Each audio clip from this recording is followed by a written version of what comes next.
Hello dear students, मैं doctor D के Goyal, associate professor in political science, KKM college Jamui. आज आपके लिए BA पार्ट 2 ऑनर्स पेपर 3 के एक विशेष पाठ पर एक आलेख प्रस्तुत करने जा रहा हूं, जिसका शीर्षक है राज्यपाल की शक्ति एवं स्थिति और मुख्यमंत्री के साथ इनके संबंध। Power and position of state governor and his relation with CM।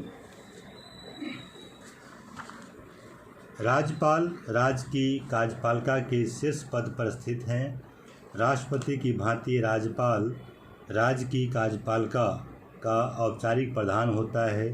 सभी कार्यपालिका संबंधी शक्तियां उसमें निहित होती हैं, जिनका वह स्वयं या अधीनस्थ कर्मचारियों के द्वारा प्रयोग कर सकता है।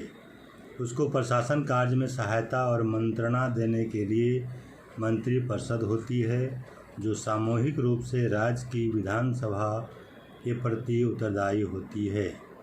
राज्य की वास्तविक कार्यपालिका शक्ति मंत्रिपरिषद में ही निहित होती है। राज्यपाल की नियुक्ति। राज्यपाल की नियुक्ति राष्ट्रपति द्वारा होती है।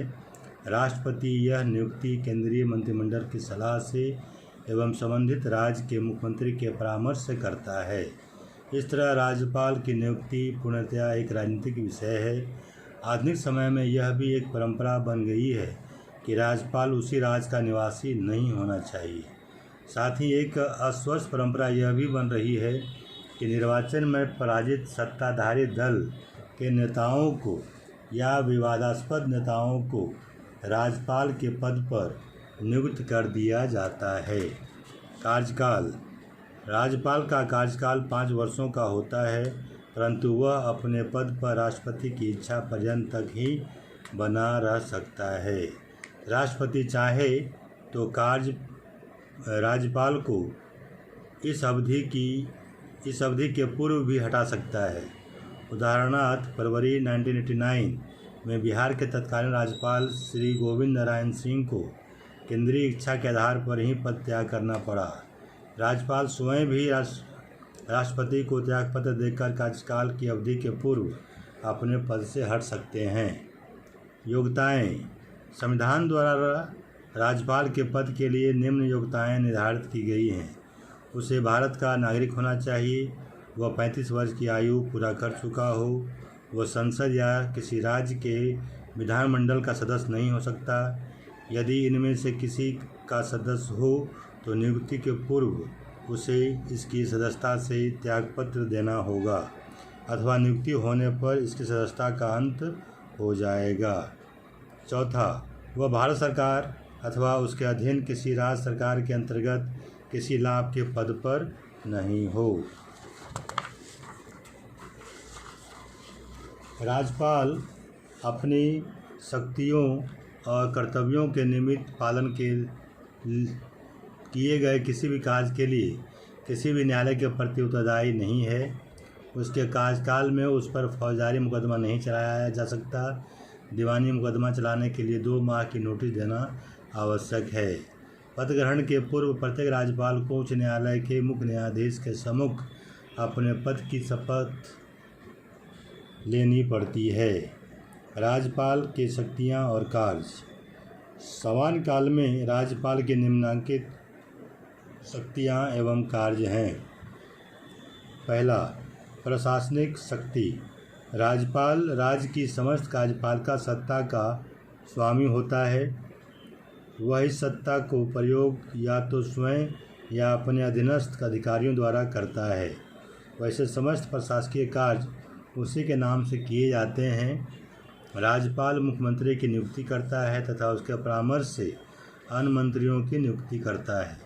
वह मंत्रिपरिषद को भंग भी कर सकता है तथा किसी भी मंत्री को पद विमुक्त कर सकता है।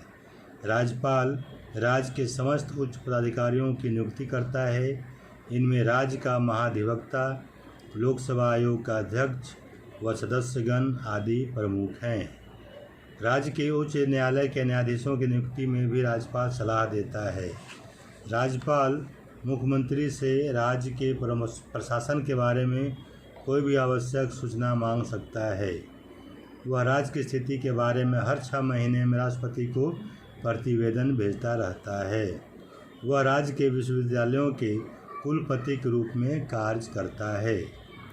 दूसरा, विधायी शक्तियाँ। राज्यपाल राज्य की व्यवस्थापिका का अविभाज्य अंग होता है।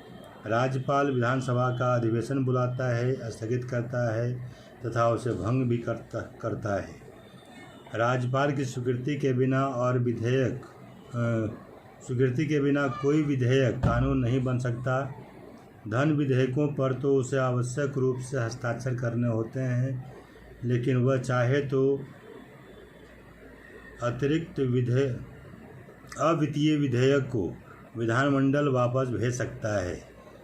जब उस विधेयक को विधानमंडल पुनः पारित कर देता है तो उसे हस्ताक्षर करने होते हैं। राज्यपाल को अध्यादेश जारी करने का भी अधिकार होता है। ये तभी जारी किया जा सकते हैं जब विधानमंडल की बैठक ना हो रही हो। राज्यपाल किसी ऐसे विषय पर अध्यादेश जारी नहीं कर सकता जिस पर राष्ट्रपति की स्वीकृति की आवश्यकता हो। राज्यपाल को अध्यादेश जारी करने का भी अधिकार होता है। राज्यपाल चुनाव के बाद विधानमंडल की पहली बैठक तथा हर वर्ष की पहली बैठक में उद्घाटन भाषण देता है। इसके बाद विधानमंडल की कार्यवाही प्रारंभ होती है। वह अवसर आने पर विधानसभा या विधानमंडल की संयुक्त बैठक को भी संबोधित कर सकता है या उनके विचार के लिए संदेश भेज सकता है। लोक सेवा आयोग, नियंत्रक एवं लेखा परीक्षक आदि की वार्षिक रिपोर्ट विधानमंडल के विचार विमर्श के लिए उसी के द्वारा पेश करवाई जाती है। तीसरा, वित्तीय शक्तियाँ। राज्यपाल की पूर्व स्वीकृति के बिना कोई भी वित्तीय विधेयक विधानसभा में पेश नहीं किया जा सकता। प्रत्येक वर्ष का बजट भी वही पेश करवाता है। गवर्नर के नाम से कार्य करने वाले मंत्री ही किसी प्रकार के अनुदान या कर संबंधी प्रस्ताव की मांग कर सकते हैं। राज्यपाल का आपातकालीन कोष राज्यपाल के अधिकार में होता है। वह आकस्मिक खर्चों के लिए अग्रिम भुगतान कर सकता है और विधानमंडल की स्वीकृति के बाद में ली जाती है। चौथा, न्यायिक शक्तियाँ। राज्यपाल जिला न्यायाधीशों व अन्य न्यायिक अधिकारियों की नियुक्तियों और पदोन्नतियों के बारे में निश्चय करता है। वह न्यायालयों द्वारा दंडित अपराधियों को क्षमा कर सकता है या उनके दंड में कमी कर सकता है, लेकिन ये अपराध उस कानून के अंतर्गत आने चाहिए जो राज्य सरकार की शासकीय योग्यता के भीतर हो। राज्यपाल व्यक्तिगत रूप से समस्त दीवानी और फौजदारी कार्यवाहियों से मुक्त होता है। इस तरह राज्यपाल के उपयुक्त शक्तियों एवं कार्य को देखते हुए यह कहा जा सकता है कि राज्यपाल को संवैधानिक तौर पर एक अधिकार दिए गए हैं। राज्यपाल के सभी कार्य राज्यपाल के नाम से ही होते हैं। राज्य सरकार के सभी कार्य राज्यपाल के नाम से ही होते हैं। राज्यपाल के संदर्भ में डॉक्टर पायले का कहना ठीक ही है कि राज्यपाल राज्य की कार्यपालिका का वास्तविक प्रधान नहीं कहा जा सकता, लेकिन वह नाम मात्र का अध्यक्ष ही नहीं है, बल्कि वह एक ऐसा अधिकारी है जो राज्य के शासन में महत्वपूर्ण रूप से भाग ले सकता है। राज्यपाल की स्थिति, पोजीशन ऑफ द गवर्नर। पहला, संवैधानिक अध्यक्ष के रूप में संविधान द्वारा राज्यों में संसदीय शासन की स्थापना की गई है। इस शासन में शासन की शक्तियों ऐसे मंत्रिपरिषद में निहित होती है जो सामूहिक रूप से विधानसभा के प्रति उत्तरदायी होती है। अतः मंत्रिपरिषद राज्य का वास्तविक प्रधान है और राज्यपाल केवल एक संवैधानिक प्रधान। कुछ राज्यपालों ने अपनी स्थिति के संदर्भ में जो वक्तव्य दिए हैं उससे भी राज्यपाल के संवैधानिक अध्यक्ष होने का आभास मिलता है। उदाहरण के लिए सरोजिनी नायडू ने अपने आप को सोने के पिंजरे में बंद चिड़िया बताया था। महाराष्ट्र के भूतपूर्व राज्यपाल श्री विजय लक्ष्मी पंडित का विचार था कि यह पद व्यर्थ है, इसे समाप्त कर देना चाहिए। यदि कोई व्यक्ति इस पद को स्वीकार करता है तो उसको पद नहीं वेतन का आकर्षण है। भारत के इकाई राज्यों में राज्यपाल की भूमिका भी यह सिद्ध करती है कि राज्यपाल मात्र संवैधानिक अध्यक्ष के रूप में है, इससे अधिक नहीं।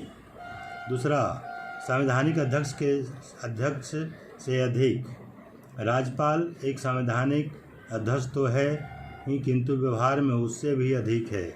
उसकी स्वविवेकीय शक्तियाँ उसे संवैधानिक प्रधान से अधिक महत्वपूर्ण बना देती है।